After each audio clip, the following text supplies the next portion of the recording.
Shravan.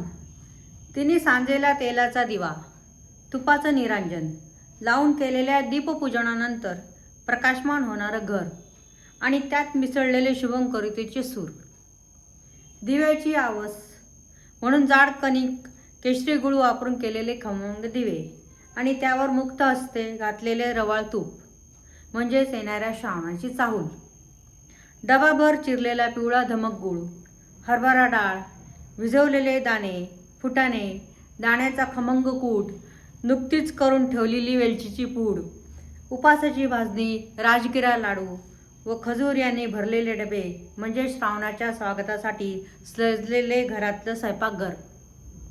जीविताचा photo, कहाण्यांची पुस्तकं, स्वच्छ घासून चकाकणारं पळी पंचपात्र, दिव्यांनी सजलेले देवघर, फुलपोडीतून डोकावणाऱ्या दुर्वा, आघाडा, फुलं आणि सगळ्या मरगळ झटकून सजवलेले घर म्हणजे श्रावणाचं आगमन.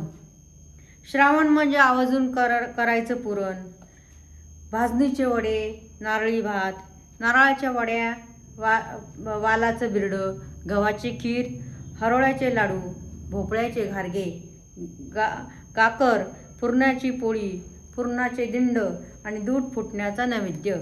श्रावण म्हणजे वेगवेगळ्या चवळीतून घरात दरवळणारा गंध.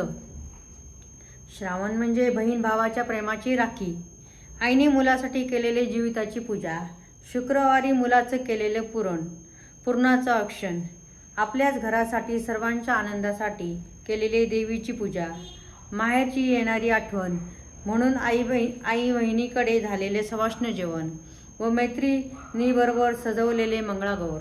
प्रत्येक नात्याला जपणारा हा श्रावण, अनेक रंगाची उधळण करत येणारा श्रावण. श्रावण म्हणजे गाभाऱ्यातले टपोरी ओंकार. श्रावण म्हणजे समईतल्या शुभ्र प्रकाशात दिसणारं पांढऱ्या फुलांनी सजवलेले शिवलिंग, कापसाच्या वस्त्राने, हळदी कुंकाच्या करंड्याचा धूप, अगरबत्ती, दिवा आणि चंदनाने सजलेले पूजेचे ताट, गोकर्ण, जाई जुई, तगर, जास्वंद, बेल, दुर्वा, पत्री, तुळस यांनी सजवलेले पूजेचे परडी. श्रावण म्हणजे प्राजक्ताच्या सड्याने नटलेले आणि श्रावण सरींनी सजलेले माझं अंगण. श्रावण म्हणजे हिरवा ऋतू. या सजलेल्या निसर्गाच्या बरोबरीने सजायचे दिवस, कंकणाची किंगतीन, काचेचा चुडा, हातावरची मेहंदी, जरीकाठच्या साड्या, केसात जुईचा गजरा, पायी जोडव्यांचा आवाज, गळ्यात मंगळसूत्राबरोबर चकाकणारा सर, कानात कुड्या आणि पायात पैंजण म्हणजेच घरातही भेटणारा सजवणारा श्रावण. श्रावण म्हणजे आठवणींचा सर. श्रावण म्हणजे डोळे मिटतात केवड्याच्या पानात पसरलेला गंध, तर कधी तिच्या चावलीने दरवळाला सभोवतालचा. श्रावण म्हणजे नेमाने देवळात जाणाऱ्या तिन्ही आठवणी करून देणारा सण, तर कधी मंगळागौर उजवताना तिला दिलेल्या वाणाची एक गोड आठवण.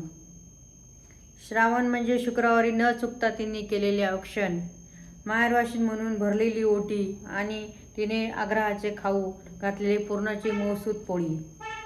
श्रावण म्हणजे देवाऱ्यातल्या समईचा मंद प्रकाश, दिसणारं तिचं प्रसन्न रूप. श्रावण म्हणजे आई, तुझ्या आठवणीचा पाऊस.